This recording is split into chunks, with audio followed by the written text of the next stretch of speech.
توكل عليه ونعوذ بالله من شرور أنفسنا ومن سيئات أعمالنا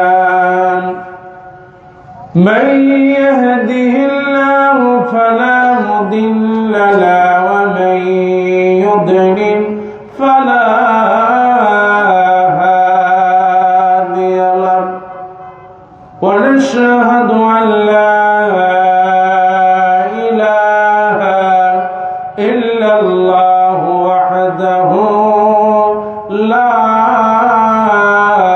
شريك له ونشهد أن سيدنا ونبينا وحبيبنا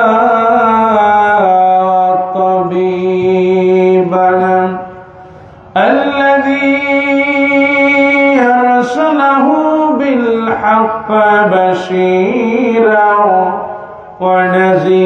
ونذيرا وداعيا إلى الله بإذنه وسراجا منيرا فقد قال الله تعالى في القرآن العظيم أعوذ بالله من الشيطان الرجيم بسم الله الرحمن الرحيم إن الله وملائكته يصلون على النبي يا أيها الذين آمنوا صلوا عليه وسلموا تسليما درود إبراهيم پڑھیں اللهم صل على محمد وعلى آل محمد كما صليت على إبراهيم وعلى آل إبراهيم إنك حميد مجيد اللهم بارك على محمد وعلى آل محمد كما باركت على إبراهيم وعلى آل إبراهيم إنك حميد مجيد الحمد لله রাজশাহীর ঐতিহ্যবাহী বাগমারার চানপাড়া যুব সমাজের উদ্যোগে আয়োজিত আজকের এই বিশাল তাফসীরুল কোরআন মাহফিল, আজকের মাহফিলের সম্মানিত সভাপতি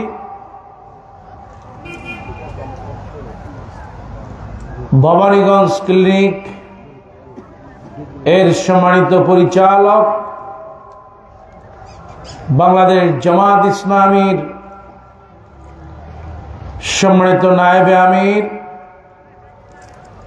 এবং রাজশাহী ৪ বাগমারার মনোনীত সম্মানিত সংসদ সদস্য পদপ্রার্থী এদেশের মাটি ও মানুষের নেতা, এদেশের মানুষদেরকে সার্বিকভাবে সুস্থ রাখার যিনি বদ্ধপরিকর,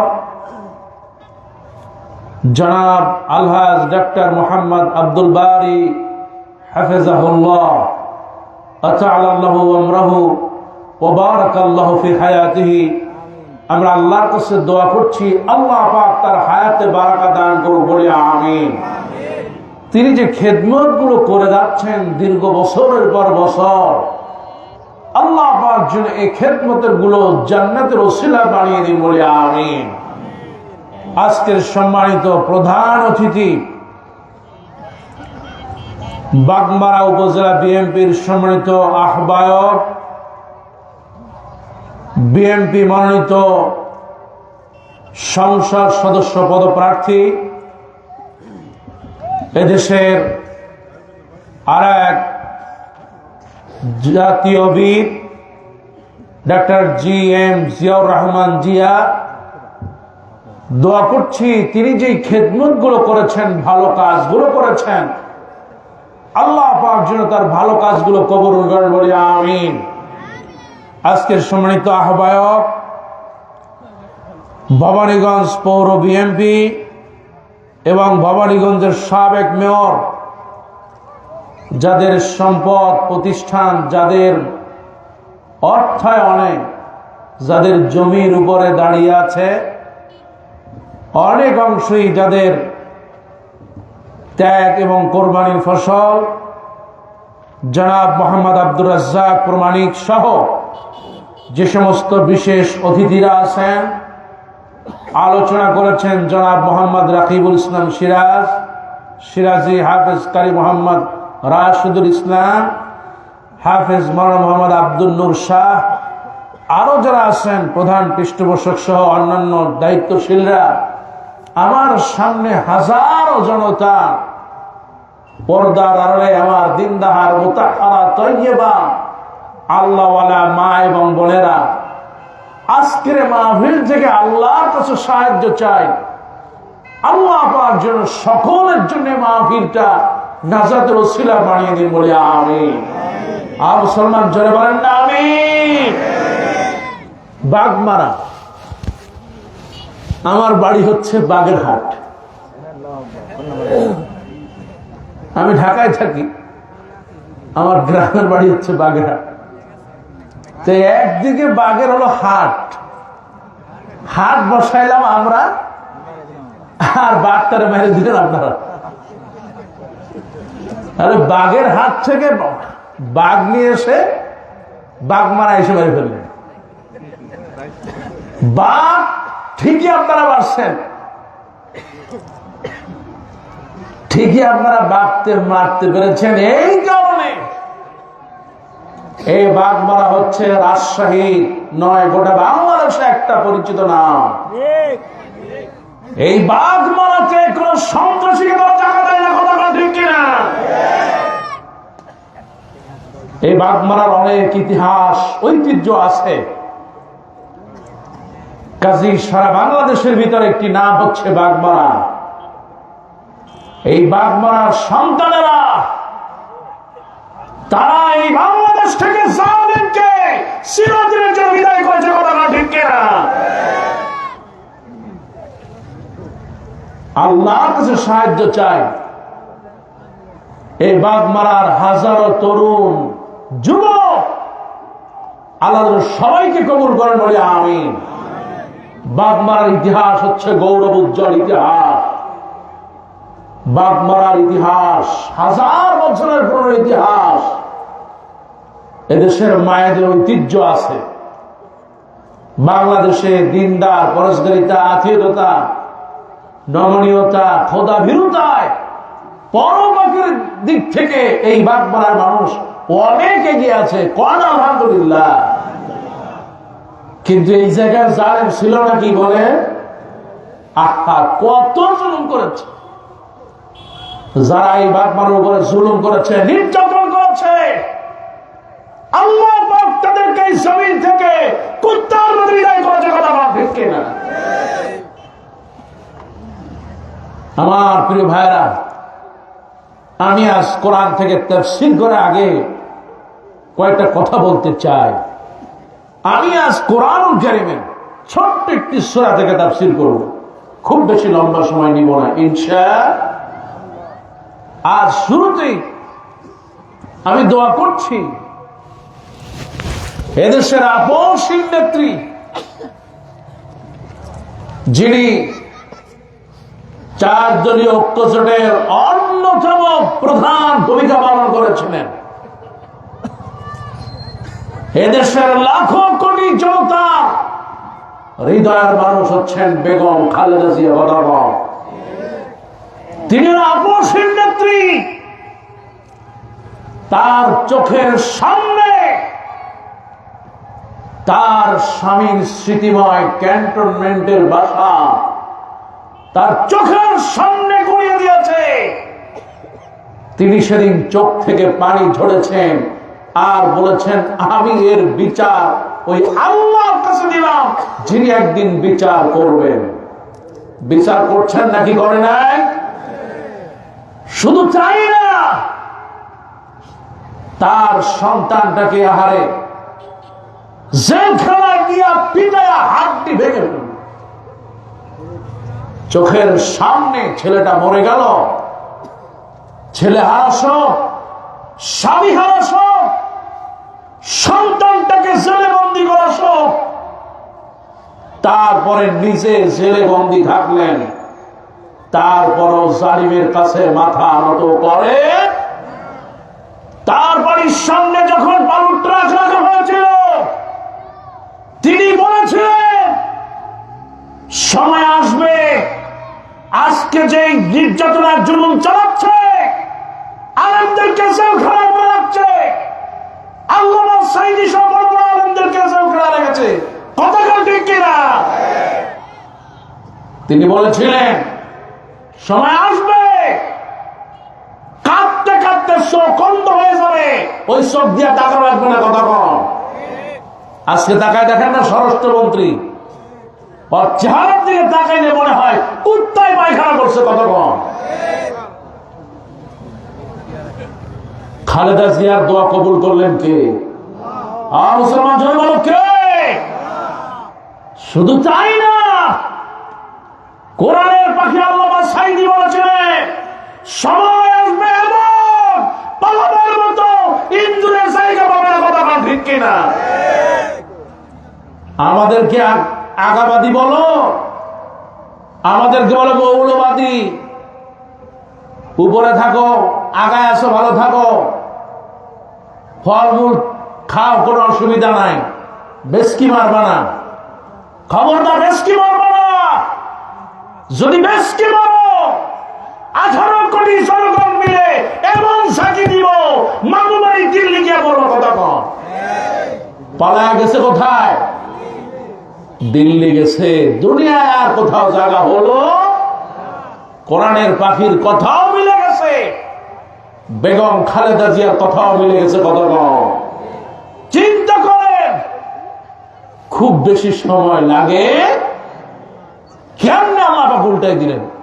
সুবহানাল্লাহ।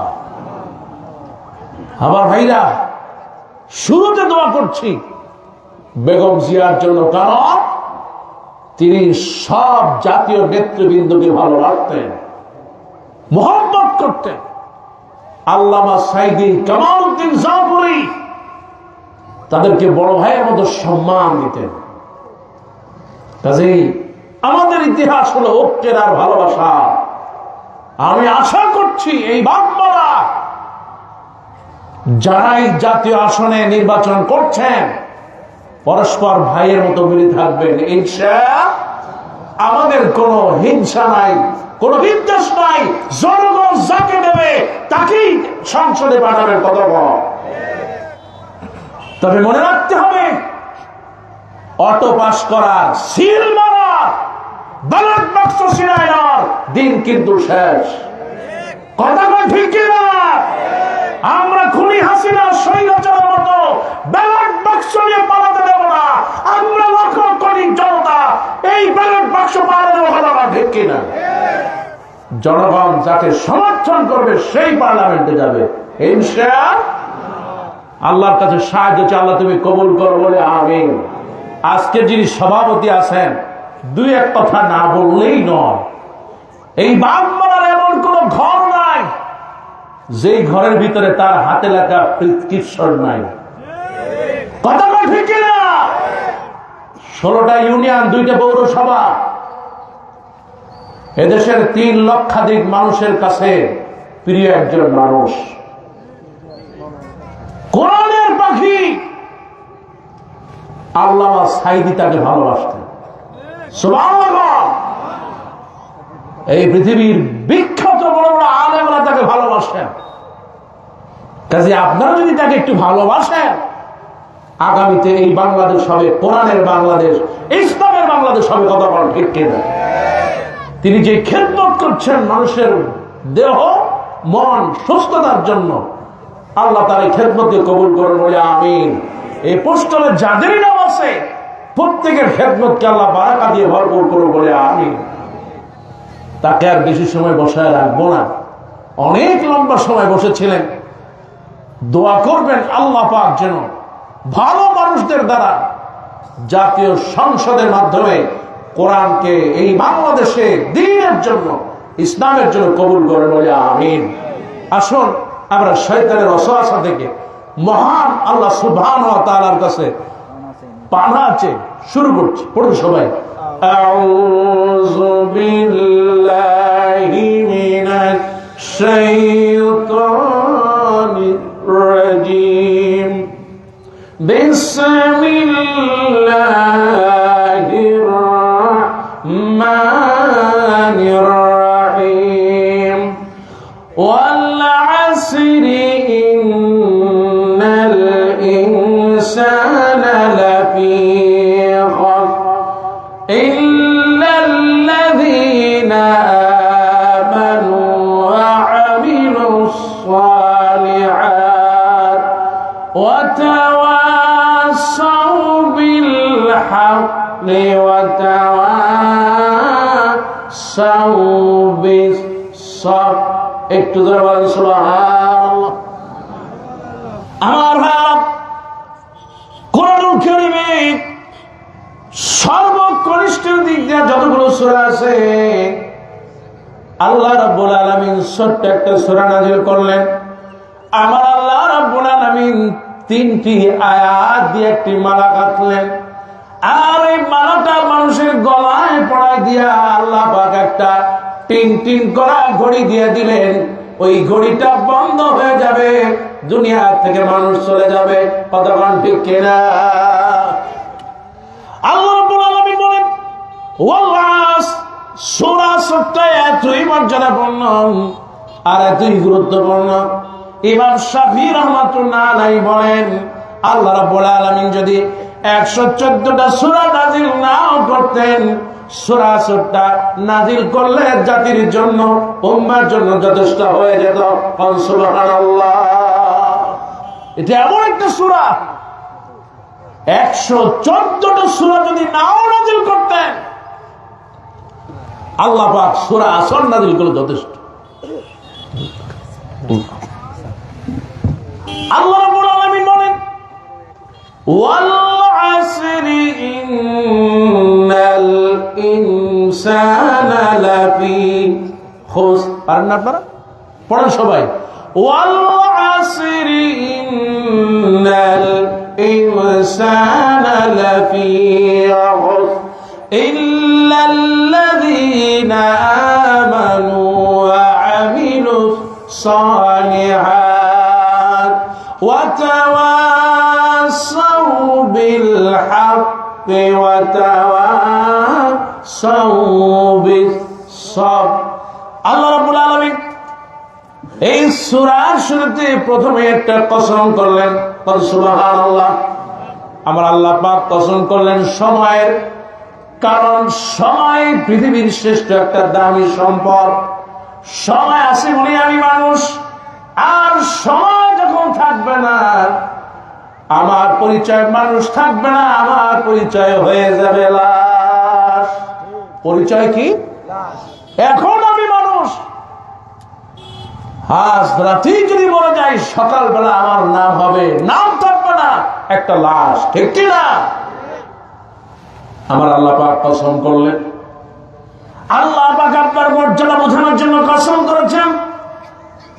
কারণ এই পৃথিবীতে কেউ যখন কসম করে, আল্লাহর রাস্তে, বাবা আমি এটা করি নাই, আল্লাহর কসম করলাম। স্বামীকে বলা হয়, স্ত্রী বলে অবশ্যই আমি আল্লাহর কসম করে বলি আমি এই কাজটা করি নাই।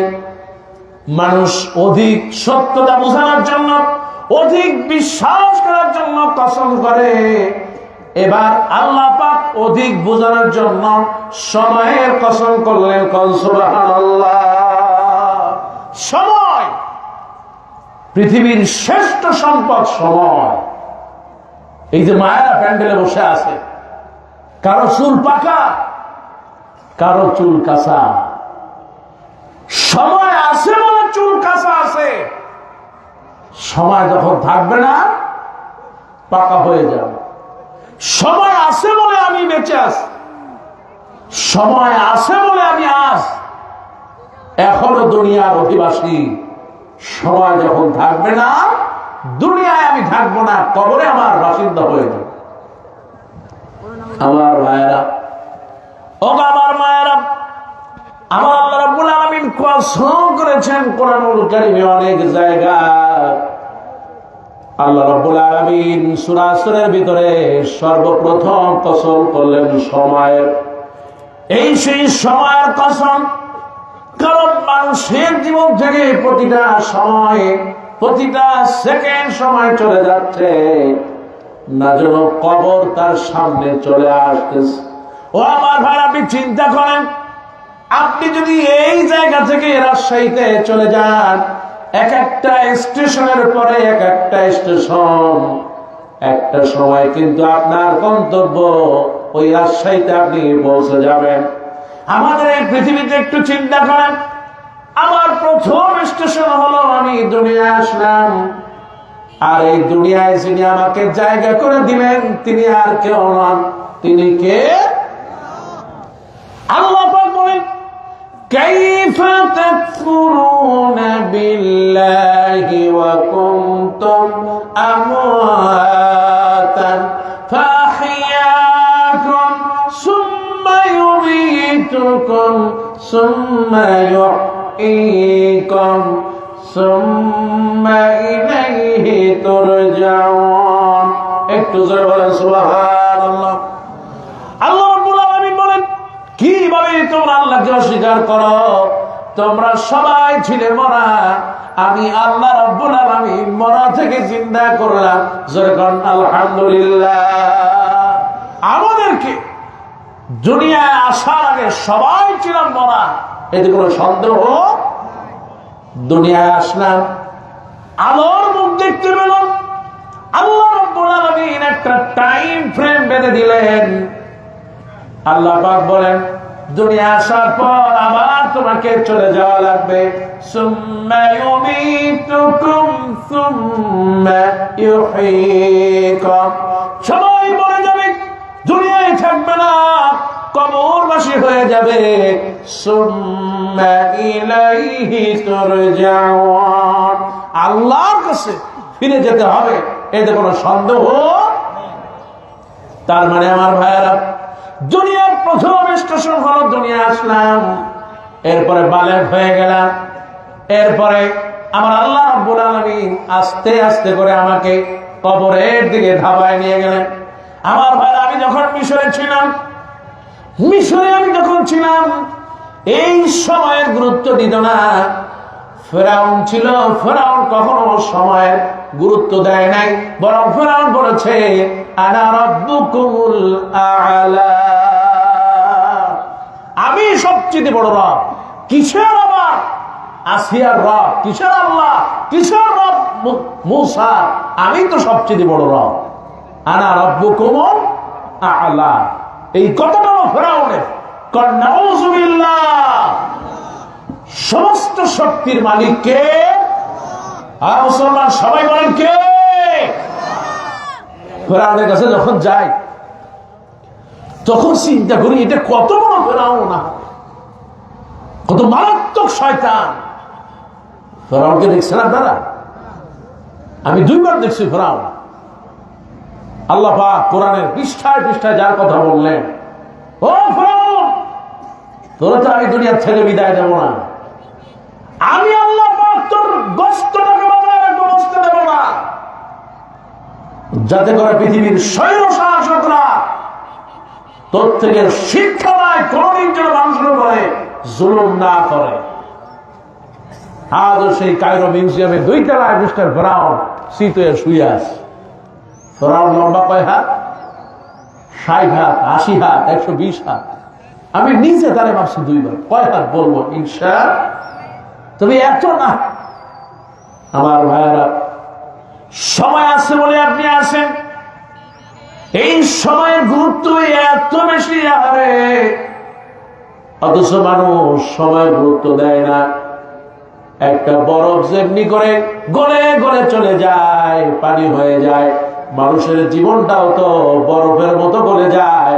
এই জন্য আল্লাহ পাক বললেন, ওয়াল আসরি ইন্নাল ইনসানা লাফি খুসর। সময়ের কসম, নিশ্চয়ই পৃথিবীতে যত মানুষ আছে সব মানুষ ক্ষতিগ্রস্ত, সবাই ধ্বংস হয়ে যাবে। আজকে আমার মায়েরা, আমার বোনেরা যারা আছে, আল্লাহ রাব্বুল আলামিন বলেন সবাই ধ্বংসশীল, সবাই ক্ষতিগ্রস্ত।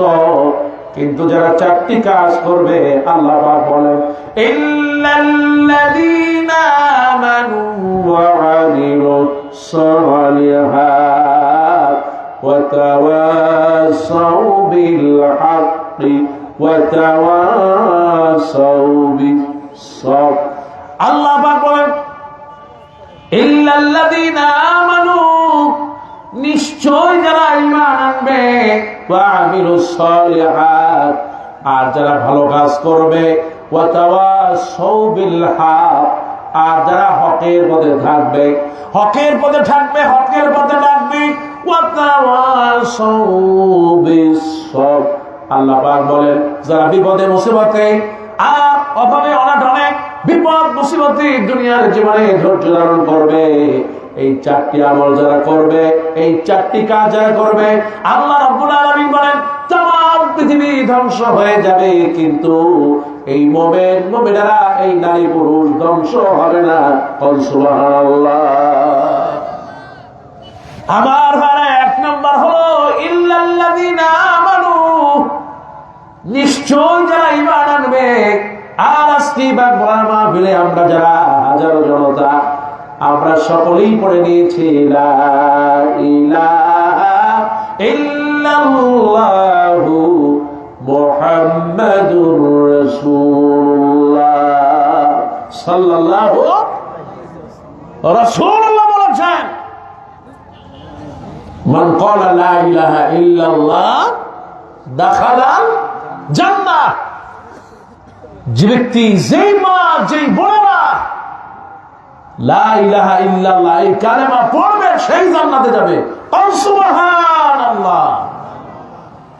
এখন যারা 16 বছর এই দেশটারে চালাইলো, হাজার হাজার মানুষ হত্যা করলো, গুম করলো, খুন করলো, এরাও তো কালেমা পড়ে নাকি? বলে না খালি কালেমা না, তারা বলতো যে আমাদের প্রধানমন্ত্রী 5 ওয়াক্ত না 6 ওয়াক্ত পড়ে। আমি কি ভাই রে ভাই, আল্লাহ পেল 5 ওয়াক্ত। সব সাহাবীরা নবীজি 5 ওয়াক্ত পড়লেন, আর তারা 6 ওয়াক্ত পাইল কই? কই হুজুর আপনি বুঝেন না? বুঝি না, 5 ওয়াক্ত তো পড়তই। আর তাহাজ্জুদ কোনদিন কোন রাতে মিস যাইত না। আমি কি মাশাআল্লাহ, তাহলে তো ভালো জায়গায় সে মুড়ি হয়েছে। মুড়ি ধরল, যেই কপাল কাবা ঘরের ভিতরে গিয়ে সেজদা দিল, সেই কপালে ভারতে গিয়া ওই কপালে তিলক দিয়েছে। কথা বলা ঠিক কিনা? কত বড় শয়তানের কাছে মুড়ি হয়েছে। সেটাকে গালি দেয়, কথা বলার আছে না নাই?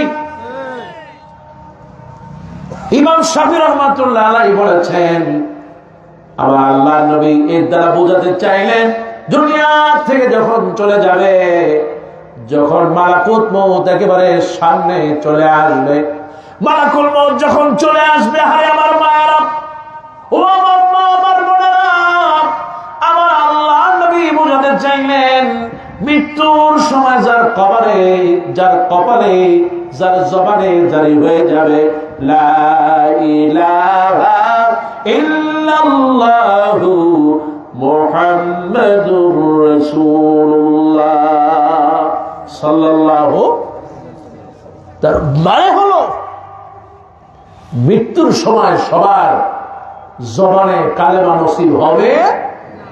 সারা জীবন আল্লাহর বিরোধিতা করে, সারা জীবন রাসূলের বিরোধিতা করে, সারা জীবন আলেম ওলামাদের বিরোধিতা করে, আর মরার সময় যদি কয় আল্লাহ কালেমা দাও, কালেমা নসিব করো, কালেমা কি তোমার মামু বাড়ির সম্পদ?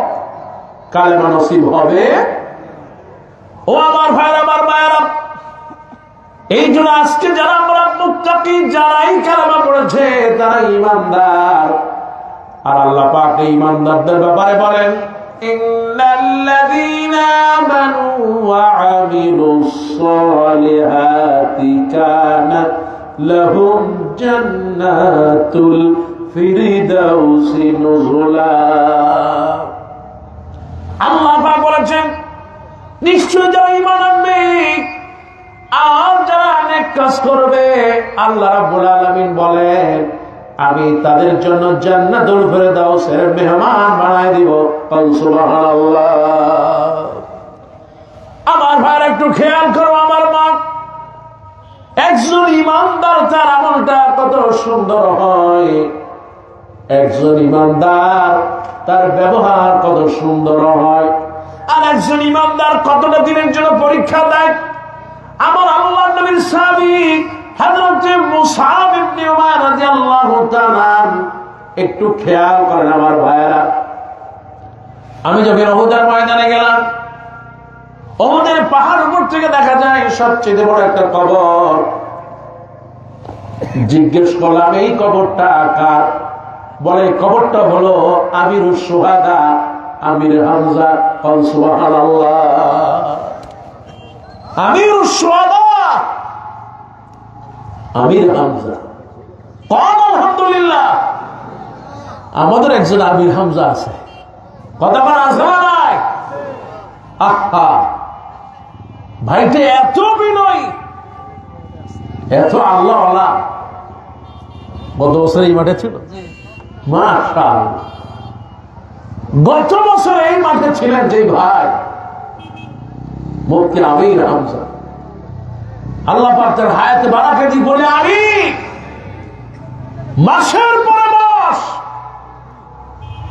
এই খুনি হাসিনা তাকে জেলখানায় নিয়ে মাসের পরে মাস জুলুম করেছে, নির্যাতন করেছে, তাকে প্রহার করেছে। কথা ঠিক কি? আরে আমার ভাইকে 17টা ঘন্টা পা দুইটা উপরে উঠায়া তারপরে দড়ি দিয়া বেঁধে তারপরে পিটিয়েছে। কোন অপরাধ ছিল? অপরাধ ছিল শুধুমাত্র কোরআন। শুধুমাত্র কি? কোরআন। কোরআন দিয়া হক কথা বলার কারণে তার উপরে জুলুম আর নির্যাতন করেছে।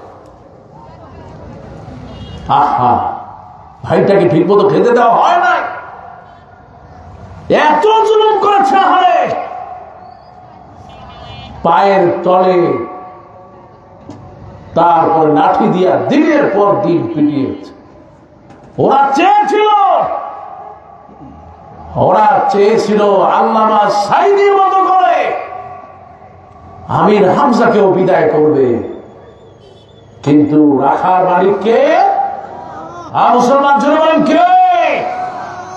আজকে পৃথিবীতে সবচেয়ে মুসলমানেরা বেশি খুশি হতো যদি কোরআনের পাখি আল্লামা সাঈদী বেঁচে থাকতেন। কথা বলা ঠিক কিনা? আহা, ওরা বুঝতে পেরেছে যে ওদের আর সময় নাই, কাজী আল্লামা সাঈদীকে যে কোনো হোক বিদায় করা লাগবে। যদি বিদায় না করি তাহলে আমাদের পায়ের তলায় আর মাটি থাকবে। তাকে দুনিয়ার থেকে বিদায় করা হলো। আহা, মুফতি আমির হামজা এদেশের লাখো কোটি জনতার সম্পদ, কোরআনের পাখি। তার কোনো অপরাধ ছিল না, কিন্তু এখন অনেক অপরাধ। কারণ তিনি এখন একটি সংগঠন থেকে, জামাত ইসলামী থেকে এমপি প্রার্থী, কেন এই জন্য সবাই জ্বলে পুড়ে সারখার হয়ে যায়। কথা বলা ঠিক কিনা? আমির হামজা অত্যন্ত বিনয়ী মানুষ। আমরা একসাথে চলাফেরা, ওঠা বসা, মায়া মহব্বত, এক স্নেহ ভালোবাসায় গাথা আমাদের কয়েকটি প্রাণ। মুফতি আমির হামজা, আব্দুল্লাহ আল আমিন, ডক্টর আবুল কালাম আজাদ বাশার, কামরুল ইসলাম সাইদ আনসারী, প্রিয় ভাই সাদেকুর রহমান আজহারী, মিজানুর রহমান আজহারী, বাংলাদেশের এগুলো সব সম্পদ। মুসলমান কথা বল ঠিক কিনা? আল্লাহ পাক এই সম্পদ গুলোকে বরকত দিয়ে ভরে দিক বলে আমিন। মনে রাখতে হবে, মুফতি আমির হামজা একা নয়, তার পিছনে গোটা বাংলাদেশ আছে। কথা বল ঠিক কিনা? কাজে আপনারা যতই বিরোধিতা করবেন ততই আল্লাহ পাক তার বিজয় নিকটবর্তী করে দিবেন ইনশাআল্লাহ। আমরা আজ এই বাংলা থেকে দোয়া করছি, আল্লাহ ওই সংসদে কোরআনের পাখি যেমনি করে কথা বলেছিলেন, মুফতি আমির হামজাকে কোরআনের কথাগুলা পার্লামেন্টে গিয়ে বলার তৌফিক দাও বলে আমিন। আমার ভাইরা, সাইয়্যিদুশ শুহাদা আমির হামজা লাশটাও অনেক লম্বা হানি। আমি যখন জিজ্ঞেস করলাম তার পাশের লাশটা কার, ওই কবরটা কার, বলল এই কবরটা হলো আমার আল্লাহ নবীর সাহাবী হযরতে মুসআব রাদিয়াল্লাহু তাআলা। আল-ইসাবা ফি তামাইয়ুজ সাহাবা, 8 খণ্ডের বড় কিতাব খুঁজতে লাগলাম। কে মুসআব ইবনে উমাইর? অনেক বড় একটা কিতাব। হারে, মুসআব ইবনে উমাইরের জীবনী যদি আপনি পড়েন, যদি কেউ নিরিবিলি পড়তে পারে, তার জীবনী পড়লে চোখ থেকে পানি না ফেলায় পারবে না। এই সেই মুসআব ইবনে উমাইর, বাবা ছিল না, মায়ের ঘরে লালিত পালিত হয়েছে। এত ধনী ঘরের সন্তান ছিলেন মুসআব রাদিয়াল্লাহু তাআলা। প্রতিদিন একটা করে নতুন জামা গায়ে দিতেন। আজকে যে জামাটা গায়ে দিতেন কালকে আর পরতেন না। প্রতিদিন একটা নতুন জামা, তার মানে 365 দিনে মুসআব ইবনে উমাইর 365টা জামা গায়ে দিতেন। এই সেই মুসআব এখনো ইসলাম কবুল করে নাই। এই সেই মুসআব এত ধনী ঘরের সন্তান, আহারে এত দামি আতর ব্যবহার করতেন এই মুসআব। আরে আমি যখন মদিনায় গিয়েছি, আতর কেনার সময় মনে পড়ে যায়, এই মুসআব যখন আতর মেখে রাস্তা দিয়ে হেঁটে যেতেন, ঘ্রাণ যদি কেউ পেত, বলা যেত এটা আর কেউ নয়, মুসআব রাস্তা দিয়ে হেঁটে যায়। যুবকরা খেয়াল কর, ও বাগমার যুবকরা, এই মুসআব রাস্তা দিয়ে যখন হেঁটে যেত, একজন নয়, দুইজন নয়, শত শত যুবক তার পিছনে ছুটত। এই সেই মুসআব রাদিয়াল্লাহু তাআলা, বাবা নাই কিন্তু সম্পদের কোনো অভাব নাই। কিন্তু আমার আল্লাহ রাব্বুল আলামিন যখন তাকে নূর দিলেন, আমার আল্লাহ রাব্বুল আলামিন যখন তাকে হেদায়েত দিলেন, যখনই তিনি পড়ে নিয়েছিলেন লা ইলাহা ইল্লাল্লাহু মুহাম্মাদুর রাসূলুল্লাহ সাল্লাল্লাহু আলাইহি ওয়াসাল্লাম, মুসআব যখন এই কালেমা পড়ে নেয়, আহারে মুসআব কালেমা পড়ার সাথে সাথে মায়ের চেহারাটা বদলে গেল। আহারে এই মুসআবকে এবার বাড়ির সামনে গাছের সাথে শিকল দিয়ে বাঁধা হলো, তার খাবার বন্ধ করে দেওয়া হলো। সপ্তাহ পেরিয়ে যায়, মুসআবের পেটে কোনো খাবার যায় না। আরে মুসা, তুই কি করেছিস রে? হারে, তুই তো আমার বংশের ঐতিহ্য নষ্ট করে দিয়েছিস। তোর বাবা নাই, আমি তো তোকে বুকে নিয়ে কোলে পিঠে বড় আশা নিয়ে মানুষ করেছি। আর তুই যখন একটু বড় হয়েছিস, ওই মুহাম্মাদের ধর্ম দিয়া কবুল করলি। ওরে মুসা বলি, তোর কোনো ক্ষমা নাই। মুসা বলি, তুই তোর নবীর ঘর ছাড়, তুই তোর নবীর পিছনে ছেড়ে দে, তোকে আমি তোর হাত খুলে দেব, আবার ঘরে তুলবো। আমিও আমার সন্তান, আমি তোকে আবার সেই দুলালের মতো তোর সাজায় রাখবো। মুসা ইবনে উমাইরের শিকল দিয়ে হাত বাঁধা, পা বাঁধা, শিকল দিয়ে গায়ের সাথে গাছের সাথে, পেটে খাবার নাই, শুকিয়ে কঙ্কালের মতো হয়ে গেছে মুসা।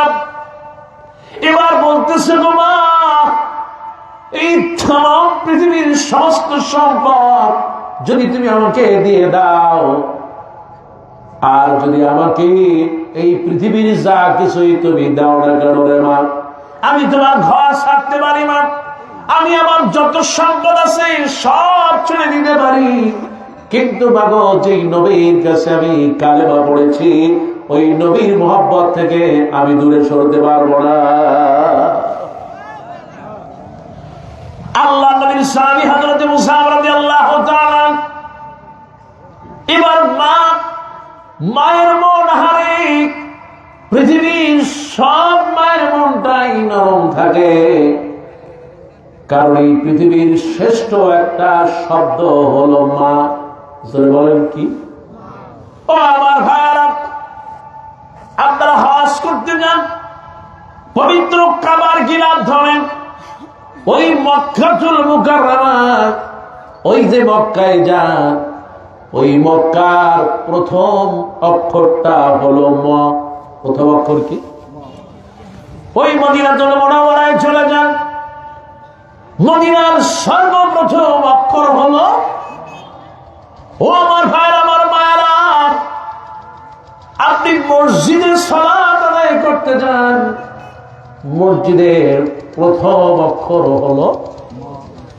আমার ভাইরা, আমরা পরিচয় দিই,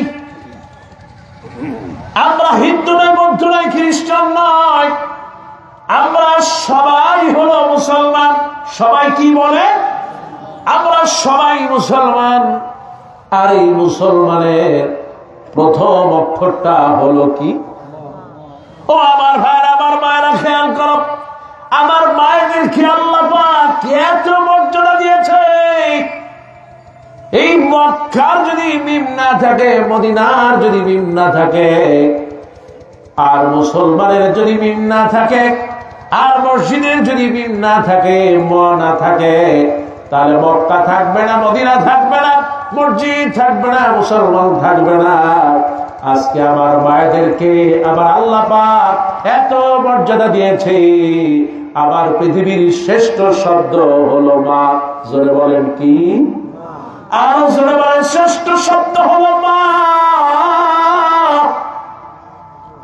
এই মায়েদের মর্যাদা দিয়েছেন কে? দুনিয়ার সব মায়েরা তার সন্তানকে ভালোবাসে।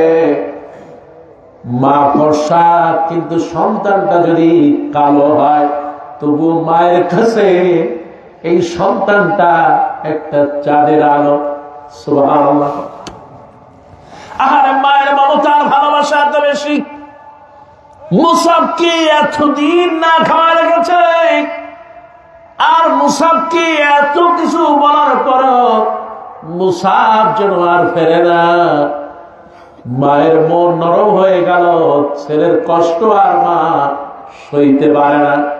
এবার মা গোসল করে আসলেন, আর মুসাবের হাতের বাঁধন খুলে দিলেন, আর বললেন, মুসাবরে, আমি তো বাবা তোরে অনেক কষ্ট দিয়ে ফেলেছি, আমি তো বুঝতে পারি নাই তোর ইমানটা এত মজবুত, আমি তো জানি নাই।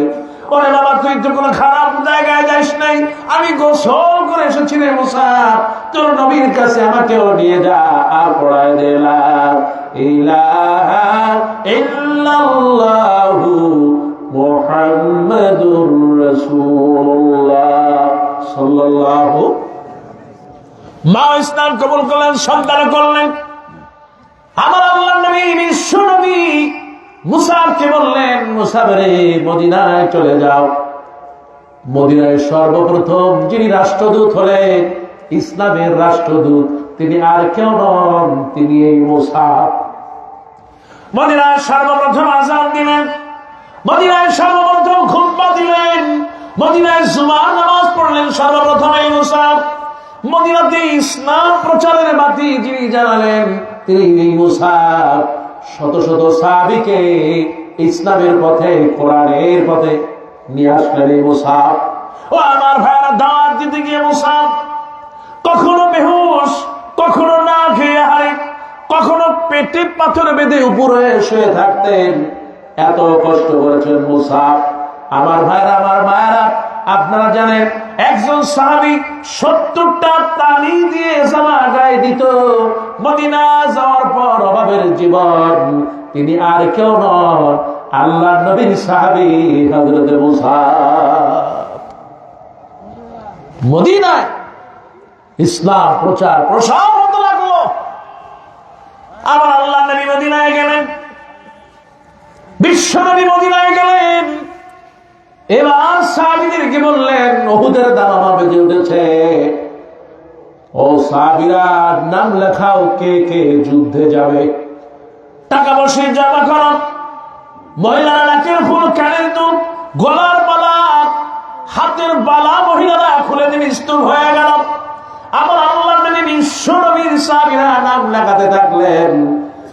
1 নম্বরে যিনি নাম লেখালেন, তিনি আর কেউ নন, হযরত জাবেরের পিতা আব্দুল্লাহ।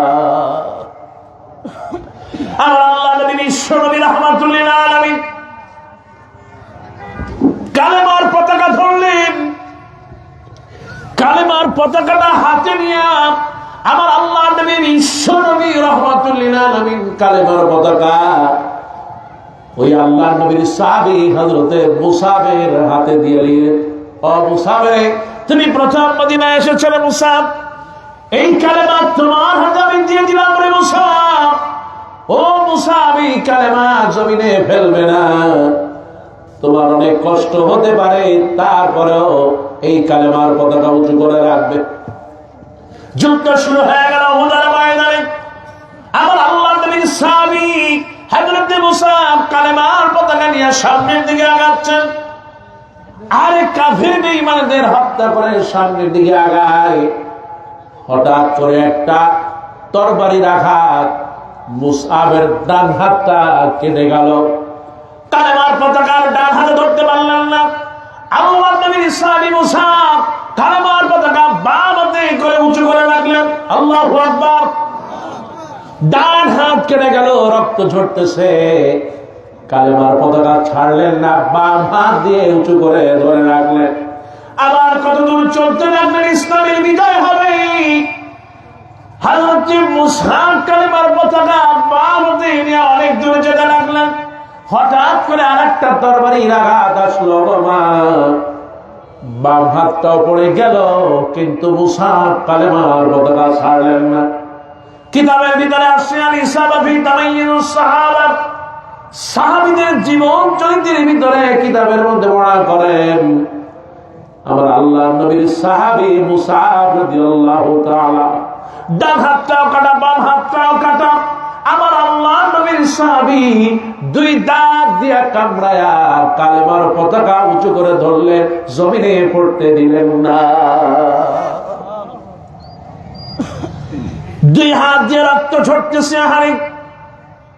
তারপরও সামনের দিকে চলে যায় মুসাব। অনেক দূর চলে গেল, বিজয়ের দ্বার প্রান্তে। পিছন দিক থেকে কে যেন আসলো, আর এই কাঁধের উপরে একটা তরবারি আঘাত বসায় দিল। আল্লাহর নবীর সাহাবী মুসাব আর দাঁড়াতে পারলেন না, তিনি বসে পড়লেন। আমার আল্লাহর নবীর সাহাবী বসে পড়লেন, কালেমার পতাকা ছাড়লেন না। পাশে যে সাহাবী ছিলেন, সাহাবীর হাতে কালেমার পতাকাটা দিয়ে দিলেন, আর বললেন, ওগো আল্লাহর বান্দা শোনো, আল্লাহর নবী যদি বেঁচে থাকে বলবে আমি সব দিয়ে দিয়েছি, কিন্তু আমি মুসাব আমার ওই রবের কালেমার পতাকা জমিনে আমি পড়তে দেই নাই। আল্লাহ নবী কখনো হুঁশ কখনো বেহুশ। উহুদের ময়দানে আল্লাহ নবীর দন্দা মোবারক শহীদ হয়ে যায়। আহারে নবীজির কবলের রক্তে উহুদ রক্তাক্ত হয়ে যায়। আবার নবী যখন হুঁশ আসলো জিজ্ঞেস করেন, ও সাহাবীরা, আমার মুসাব কোথায়? আল্লাহ নবীর সাহাবীরা বলেন, ইয়া রাসূলুল্লাহ, ইয়া হাবিবাল্লাহ, মুসাব তো এমনি করে কালেমার পতাকা নিয়ে তারপরে শহীদ হয়ে গেছে। আমার আল্লাহ নবী পাগলের মতো দৌড়ে সামনে চলে যায়। কই রে মুসাব রে কই? নবীজি দেখলেন মুসাব হারে ডান হাত কাটা, বাম হাত কাটা, আরে গলাটাও কাটা পড়ে আছে। নবীজি চোখের পানি ছেড়ে দিলেন আর বললেন, ও সাহাবীরা, তোমরা মুসাবের দাফন কাফনের ব্যবস্থা করো। আল্লাহ নবী স্বয়ং কবরের ভিতরে নামলেন। নবীজি নিজে জানাজার নামাজ পড়ালেন আর কবরের ভিতরে নবীজি নিজে নামলেন। সাহাবীদেরকে বলল, সাহাবীরা, মুসাবের লাশটা নিয়ে আস। চারজন সাহাবী, আল্লাহ নবীর শ্রেষ্ঠ সাহাবী, হযরত মুসাবের লাশটা ধরে নিয়ে আসতেছেন, কাঁধের উপরে বহন করে নিয়ে আসতেছেন। তার একজন হযরতে আবু বকর, আর একজন হযরতে ওমর, পিছনে একজন হযরতে ওসমান, আর একজন হযরতে আলী। সুবহানাল্লাহ। চারজন শ্রেষ্ঠ সাহাবী মুসাব ইবনে উমাইরের লাশটা কাঁধে করে নিয়ে আসছে। আল্লাহ নবী কবরের ভিতরে নামাজ সাহাবীদেরকে বলল, সাহাবীরা, মুসাবের লাশটা আমার হাতে দাও। নবীজি যখন লাশটা চাইলেন, সাহাবীরা বললেন, ইয়া রাসূলুল্লাহ, ইয়া হাবিবাল্লাহ, ওগো আল্লাহর নবী, আপনি মুসাবকে কেমনে কবরে রাখবেন? বলে, কি হয়েছে, কারণটা কি? বলে, ইয়া রাসূলুল্লাহ, ইয়া হাবিবাল্লাহ, মুসাবকে আপনি কেমনে কবরে দেবেন? তাকে তো আর একজনের কাপড় দিয়া তারপরে তার ঢেকে নিয়ে আস। বলে, কাপড়টা সরায় দাও। কাপড়টা সরাই দেওয়া হলো। এবার আল্লাহ নবীকে সাহাবীরা বলতেছিল, ইয়া রাসূলুল্লাহ, ইয়া হাবিবাল্লাহ, মুসাবের কাফনের কাপড় এতই কম, যদি পা ঢেকে দেই মাথা খালি থাকে, আর যদি মাথাটা ঢেকে দেই তাহলে পা খালি থাকবে। মাথা ঢাকলে পা খালি থাকে, আর পা ঢাকলে মাথা খালি থাকে। আবার আল্লাহ নবী কবরের ভিতরে দাঁড়ায় দাঁড়ায় ফোপায় ফোপায় কাঁদলেন। আর এই কি সেই মুসাব প্রতিদিন একটা করে নতুন নতুন জামা গায়ে দিত। আজকে ইসলাম কবুল করার কারণে, আজকে মজবুত ঈমানের কারণে, আমার আল্লাহ রব্বুল আলামিনকে ভয় করার কারণে আজকে কি এই সেই মুসাব দৈনিক একটা জামা গায়ে দিত। আর আজকে মুসাব দুনিয়া থেকে চলে যাচ্ছে, মুসাবের কাফনের কাপড়টুকু পরিপূর্ণ নাই। আল্লাহ নবী কাঁদতেছেন, সাহাবীরাও কাঁদতেছে। নবীজি জীবনে 4 বার সবচেয়ে বেশি কেঁদেছেন। কিতাবের ভিতরে আসছে, আল্লাহ নবী কাঁদতে কাঁদতে দাড়ি ভিজে পানিগুলো কবরের ভিতরে পড়ছে। আল্লাহ নবী আর একবার কেঁদেছেন। আহারে, বিশ্ব নবী রাহমাতুল লিল আলামিন তার স্ত্রী মা খাদিজাকে সবচেয়ে বেশি ভালোবাসতেন। এই সেই খাদিজা, আমার আল্লাহ রব্বুল আলামিন যাকে সালাম জানিয়েছে তিনি আর কেউ নন, আল্লাহর নবীর স্ত্রী খাদিজা। নবীজি গুহার ভিতরে, আহারে, মা খাদিজা খাবার নিয়ে ওই পাহাড়ের উপরে বেবে আল্লাহ নবীকে দিয়ে আসতেন। মা খাদিজা পাহাড় বেয়ে উঠতেছে, আর একজন রমণী, যারা মক্কায় গিয়েছেন, আরে যারা দেখবেন মদিনায় যারা গিয়েছেন, আরে মক্কায় যারা গিয়েছেন, নবীজির স্মৃতি বিজড়িত জায়গাগুলো আজও আছে। পাহাড়ের উপরে বেয়ে বেয়ে উঠতেন আমার মা খাদিজা রাদিয়াল্লাহু তাআলা আনহা। পাগুলো ফুলে যেত, পায়ের ভিতর থেকে রক্ত ফোঁটা বেয়ে বেয়ে পড়ত। পাহাড়ের উপরে বেয়ে উঠতে গেলে কষ্ট হয়। আমার আল্লাহ নবীর জন্য খাবার নিয়ে বেয়ে বেয়ে উঠতেছেন মা খাদিজা। এবার আল্লাহ নবীর বিশ্ব নবীর কাছে জিবরাইল হাজির। ওগো আল্লাহ নবী, ওই যে আসতেছে একজন বিদেশি তাপসী রমণী, একজন মুতাহারা তৈয়বা। নবী আপনি একটু তাকায় দেখেন। আল্লাহ নবী গুহা থেকে মাথাটা বের করে দেখলেন ওই একজন মহিলা আসতেছে। জিবরাইল বলেন, ইয়া রাসূলুল্লাহ উনজুর উনজুর ইয়া রাসূলুল্লাহ। হাদিসে ঠিক এভাবে আছে, উনজুর আপনি তাকায় দেখেন। সুবহানাল্লাহ। জিবরাইল যেন হাত দিয়ে দেখতেছে, ইয়া রাসূলুল্লাহ দেখেন ওই যে আসতেছে খাদিজা। সুবহানাল্লাহ। ও আমার মায়ের, আমার বোনেরা, এবার জিবরাইল বললেন, ও আল্লাহর নবী, খাদিজা একটা বাটি নিয়ে আপনার কাছে আসতেছে। ওই বাটির ভিতরে কিছু রুটি আর কিছু ডাল, কিছু পানি ও কিছু পনির আপনার জন্য নিয়ে আসতেছে। ও আল্লাহর নবী, খাদিজা যখন আসবে, আপনি খাদিজা আসার পর আপনি সর্বপ্রথম তাকে বলবেন খাদিজার জন্য আমার আল্লাহ রাব্বুল আলামিন তাকে সালাম পাঠিয়েছে। সুবহানাল্লাহ।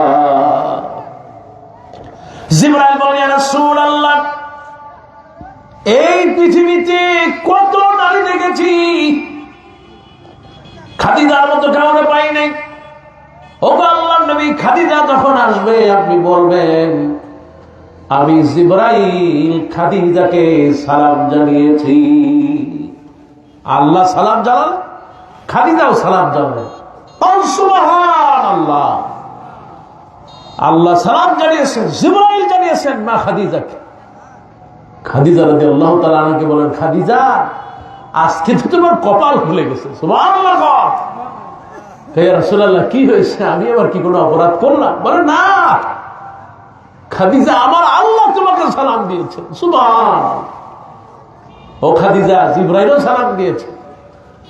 খাদিজা বলতেছেন, ইয়া রাসূলুল্লাহ, আমি তো মানুষ, মহিলা মানুষ, কেমনে সালাম দিব জানি না।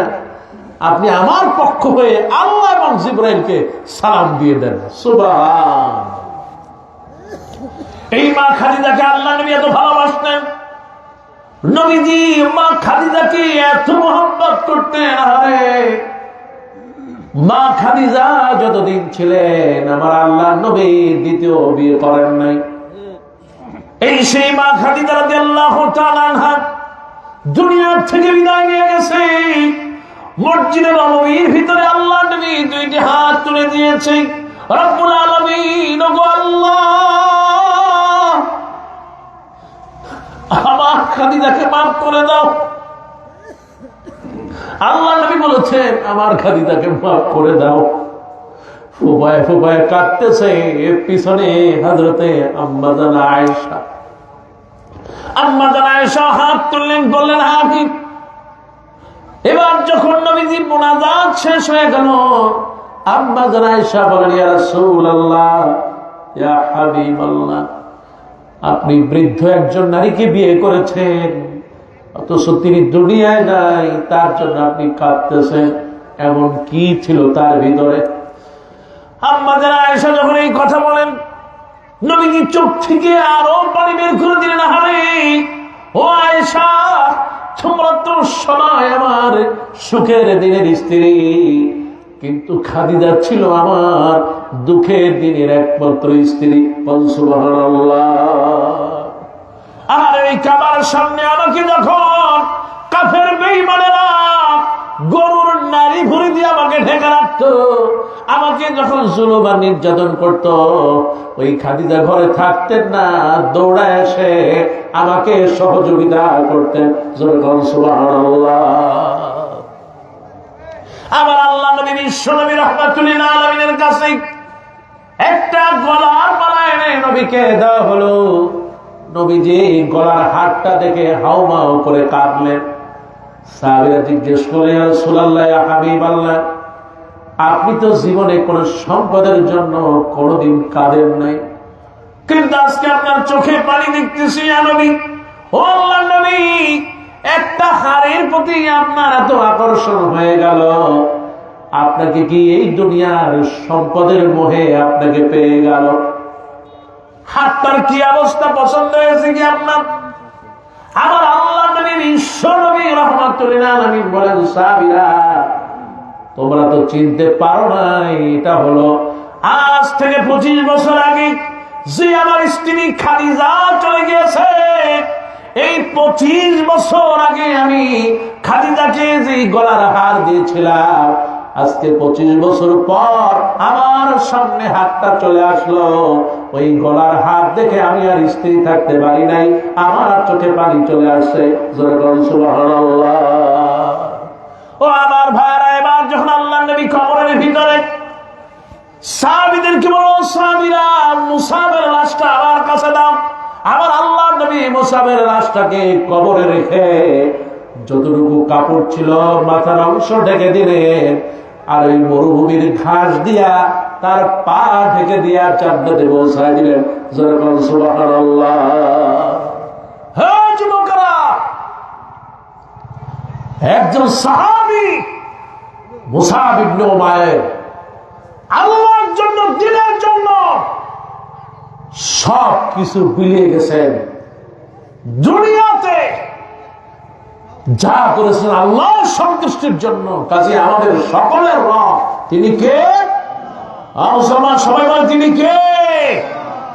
আল্লাহ রাব্বুল আলামিন বলেন, নিশ্চয় যারা আল্লাহকে রব মানবে, যারা ঈমানটা মজবুত রাখবে, ইন্নাল্লাযীনা ক্বালু রাব্বুনাল্লাহ সুম্মা ইসতাকামু, নিশ্চয় যারা বলবে আমার রব আল্লাহ, সুম্মা ইসতাকামু, তারপরে চল থাকবে।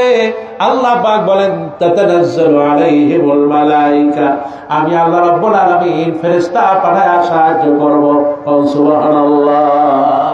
ফেরেশতা পাঠায়া সাহায্য করেন কে? আমার আল্লাহ পাক। কারণ আপনার সবচেয়ে নিকটবর্তী আমার আল্লাহ। সুবহানাল্লাহ। আমার সবচেয়ে নিকটবর্তী কে? আল্লাহ পাক বলেন, ফাইন্নী করিব, আমি আল্লাহ তোর একেবারে নিকটবর্তী। বিপদে পড়েন, মুসিবতে পড়েন, আল্লাহর উপর ভরসা রাখবেন। রাস্তা দিয়ে হাঁটতেছেন, গাড়ি একটা এত জোরে আসতেছে, আপনার গায়ের উপরে যদি উঠতো ডাইল হয়ে যেতেন আপনি। কিন্তু কত দূর মুরগি একটা করে শেষ, মুরগির কারণে ব্রেক দেওয়াতে আল্লাহ পাক আপনাকে বাঁচাই দিয়েছে। বিপদ মুসিবত যা আসে আমার আল্লাহর পক্ষ থেকে আসে, শুকরিয়া আদায় করলে আল্লাহ পাক বিপদ দূর করে দেন। আমার মানে তাই তো বলতেছিলাম, 1 নম্বর হলো মজবুত ঈমান। কোন অবস্থায় কাফেরের সামনে মাথা নত করা যাবে না।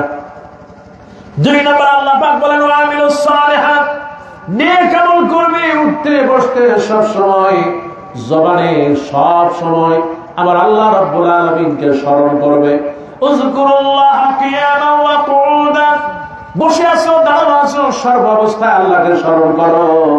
কেউ যদি আল্লাহকে স্মরণ করে, আবার আল্লাহ পাক বলেন, ফাযকুরুনি আযকুরুকুম, কেউ যদি আমাকে স্মরণ করে, আমি আল্লাহ রাব্বুল আলামিন আমার নিয়ামত নিয়ে আমি আল্লাহ তার কাছে পৌঁছায় দেব। সুবহানাল্লাহ। নিয়ামত আল্লাহ আপনাকে যা দিয়েছে শুকর আদায় করবেন। কোন আলহামদুলিল্লাহ, খেতে পাচ্ছেন আলহামদুলিল্লাহ। কত লক্ষ কোটি বিলিয়ন বিলিয়ন টাকার মালিক, শুধুমাত্র পানি ছাড়া কিছু চোখে মুখে যায়, খাবার নাই, পেট খাদ্য থলি পড়ে গেছে, যে কয়দিন বেঁচে আছে নাক দিয়া পাইপ দিয়া তারপরে খাওয়ায়। আহা আমার ভাই, আমার মায়েরা, শুকর আদায় করবেন, আল্লাহ পাক বরকত দিয়ে দিবেন ইনশাআল্লাহ। আমলে সালেহ, নেক আমলের কোন বিকল্প, যতদিন বেঁচে থাকবো, উঠতে বসতে, সকালে বিকালে, নামাজে, সব অবস্থায় নেক আমল করবো, আল্লাহ পাক কবুল করুন বলি আমিন। আর যারা বেশি বেশি নেক আমল করবে, আল্লাহ পাক বলেন আমার বান্দারা যদি ওয়ালাউ আন্নাহাল কুরআনারু ওয়াত্তাকাও লাফাতাহনা আলাইহিম বারাকাতিম মিনাস সামাই ওয়াল আরদ, আমি আল্লাহ পাক আসমান এবং জমিনের বরকতের দরজা খুলে দিতাম। কল সুবহান। এই যে বাগমারা এত রিজিক কে দিয়েছে? আহা, কত রিজিক, মিষ্টি আলু খান, কত ফসল হয়, কত কিছু আল্লাহ পাক দিয়েছেন। এই জন্য শুকর আদায় করবেন, আল্লাহ বাড়ায় দিবে ইনশাআল্লাহ। 3 নম্বর হচ্ছে ওয়াতাওয়াসাউ বিল হক, হকের পথে থাকবে। যদি মরতেও হয় হকের পথেই মরবো ইনশাআল্লাহ। কখনো বাতিলের কাছে, অন্যায়ের কাছে মাথা নত করব। এই যে কয়েকদিন পরে আসতেছে নির্বাচন, এখন দেখবেন, এখন হচ্ছে নামাজের মৌসুম, নির্বাচন আসতেছে, এমপি প্রার্থী সাহেব আসবেন, আয়সা ওযু থাক আর না থাক রুমাল একটা মাথায় দিয়ে আল্লাহু আকবার, কথা কথা ঠিক কিনা? নামাজের মৌসুম আসতেছে, তারপরে ওয়াদার মৌসুম আসতেছে, খালি ওয়াদার ওয়াদা। ক্ষমতায় গেলে এইটা করব, ক্ষমতায় গেলে ওইটা করব, ক্ষমতায় গেলে মদিনার মতো ইসলাম কায়েম করব।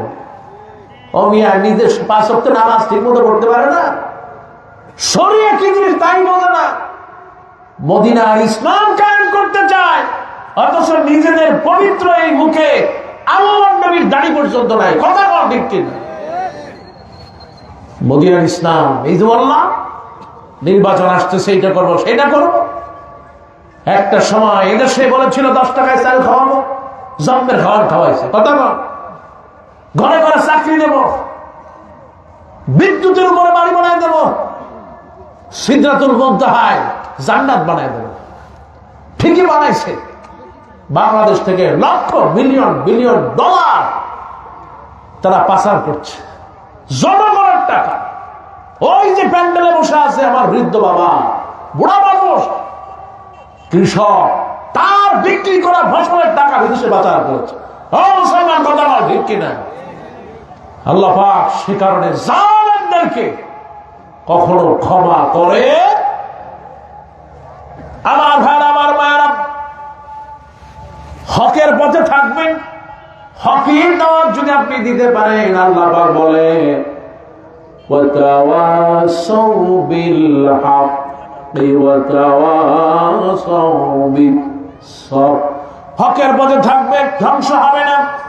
আমার আল্লাহ রাব্বুল আলামিন সর্বশেষ বলেছেন, আমার ভাইরা, দুনিয়ার জীবন খুব অল্প সময়ের, আমরা সবাই চলে যাব, বিপদে মুসিবতে ধৈর্য ধারণ করব। আমার আল্লাহ রাব্বুল আলামিন বলেছেন, যদি কেউ ধৈর্য ধারণ করতে পারে, ইন্নাল্লাহা মা'আস সাবিরিন, যে ধৈর্য ধারণ করবে আল্লাহ পাক তাকে বিজয় দেবে, এতে কোনো সন্দেহ। তাকায় দেখেন কত লোক, কত নবী, কত সাহাবী হত্যা করেছে মদিনায় ইসলামী রাষ্ট্র কে দিয়েছে? আমার আল্লাহ পাক। এই বাংলাদেশে 16 বছরে কত মায়ের কোল খালি হয়ে গেছে, বিধবা হয়ে গেছে, কত মানুষ জেলখানায় মরে গিয়েছে, কত গুম হয়েছে। আয়না ঘরে আমার ভাইদেরকে নিয়ে মাসের পরে মাস জুলুম করেছে, নির্যাতন করেছে। এদের শহীদ মীর কাসেম আলী রহমাতুল্লাহ আলাইহি, তার ছেলে মীর আরমান, আমার বন্ধুবর, হৃদয়ের মানুষ। যখন তিনি আসলেন, জিজ্ঞেস করলাম, ভাই জেলখানায় থাকলেন, আপনার গুম অবস্থায় আয়না ঘরে থাকলেন, কেমনে কাটিয়েছেন, কিভাবে খেয়েছেন? কই ভাই, চোখটা সবসময় বান্ধা থাকত, কখন ফজর, জোহর, আসর, মাগরিব কিছুই বুঝতাম না। আজান শুনতেন, আজান যখন হতো জোরে জোরে গান বাজায় দিত, তার মানে আজান হলেই ওদের গায়ে জ্বালা ধরত। কই ভাই খাইতে দিত? কয় না, অপেক্ষায় থাকতাম কখন আমাদের খাওয়া দেবে, কখন আমাকে খাওয়াবে। চোখ বাঁধা, হাঁটতে হাঁটতে গিয়া খুঁজতে খুঁজতে দরজার পাশে কখনো খাবার পেতাম, কখনো পেতাম না। লম্বা সময় যখন খাবার পেতাম না, তখন দোয়া পড়তাম, তাসবিহ পড়তাম। আর ওই দোয়া তাসবিহ যখন পড়তাম, তখন আমার ক্ষুধাটা আল্লাহ দূর করে দিতেন। সুবহানাল্লাহ। শেষ জামানায় রাসূলের হাদিস, শেষ জামানায় মানুষের ঘরে কোনো খাবার থাকবে না, যে যত বেশি দোয়া পড়বে, তাসবিহ তাহলিল পড়বে, আল্লাহ পাক তার ওই দোয়ার কারণে, তাসবিহ তাহলিলের কারণে আল্লাহ পেটটা ভরাই দিবেন। কল সুবহানাল্লাহ। আমার কথা না, হাদিস। আমার মায়েরা, আমার বোনেরা, সেই কারণে জীবনে যা পেয়েছে আর পান নাই, কোন হতাশা নয়। লা তাকনাতু মির রাহমাতিল্লাহ, লা তাহজান, হতাশা নয়, বরং ধৈর্য ধারণ করেন। আল্লাহ পাক এই ধৈর্যের বিনিময়ে জান্নাত দিয়ে দিবে ইনশাআল্লাহ। রাসূলুল্লাহ বলেছেন, 1 নম্বরে জান্নাতে যাবে ফেরাউনের স্ত্রী আসিয়া, 2 নম্বরে জান্নাতে যাবে মা খাদিজা, 3 নম্বরে জান্নাতে যাবে আল্লাহ রব্বুল আলামিন যাকে পছন্দ করে স্বামী ছাড়া সন্তান দিয়েছেন, মা মারিয়াম। সুবহানাল্লাহ। আর 4 নম্বরে জান্নাতে যাবে আল্লাহর নবীর স্ত্রী, আল্লাহর নবীর কলিজার টুকরা সন্তান ফাতেমা রাদিয়াল্লাহু তাআলা। আমার মায়েরা, যদি ধৈর্য ধারণ করা যায়, যদি আসিয়ার মতো ধৈর্য ধারণ করা যায়, আহারে আসিয়ার কত কষ্ট দিল। আমি যখন ফেরাউনের বাড়ি গেলাম, বড় বড় পিলার গুলো, এই যে আপনাদের প্যান্ডেল, এর চেয়ে বড় বড় পিলার, হাত বাঁধা, পা বাঁধা, শিকল দিয়ে বাঁধা, কোন অপরাধ না, শুধুমাত্র লা ইলাহা ইল্লাল্লাহ এই কালেমার কারণে হাত বাঁধা, পা বাঁধা, শিকল দিয়া। ফেরাউন একটা চাবুক দিয়ে পিটায় আর বলে, ও আসিয়া, তুই বল আমি ফেরাউন তোর রব। কিন্তু আসিয়া বলতেছে, রব্বি আল্লাহ, আমার রব। আরো পিটায়, আমার আল্লাহ পাক তাকে সাহায্য করেছে। সুবহানাল্লাহ। শরীর থেকে রক্ত ঝরে পড়তেছে, আর আসিয়া বলতেছে, আল্লাহ কিছুই চাই না। ধৈর্যশীলা কাকে বলে? সুবহানাল্লাহ। আল্লাহ কিছুই চাই না। রব্বি ইবনি ইনদাকা বাইতান ফিল জান্নাহ, আল্লাহ তোমার জান্নাতের পাশে আমার জন্য একটা ঘর বানায় দাও। মালিক